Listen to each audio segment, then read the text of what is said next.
সাদা চাদরে ঢেকেছে সিকিম, আনন্দে আত্মহারা পর্যটকেরা।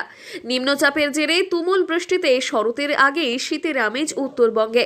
জোড়া ঘূর্ণাবর্তের প্রভাবে গত দুদিন ধরে নাগারে বৃষ্টির জেরে তাপমাত্রা অনেকটাই এক ধাক্কায় কমে গিয়েছে পাহাড় এবং সমতল জুড়ে। উপরন্তু এই মরশুমের প্রথম তুষারপাতের সাক্ষী থাকলেও সিকিমের বাসিন্দারা এবং সঙ্গে পর্যটকেরাও। উত্তর সিকিমের ছাঙ্গু এবং চোপতা ভ্যালি এদিন সাদা বরফের চাদরে কার্যত মুড়ে গিয়েছে।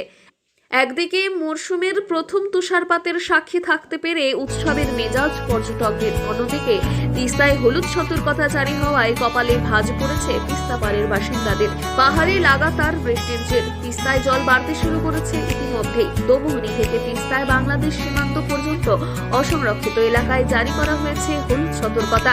একইভাবে তিস্তার মেখলিগঞ্জ থেকে বাংলাদেশ পর্যন্ত জারি হয়েছে লাল সতর্কতা।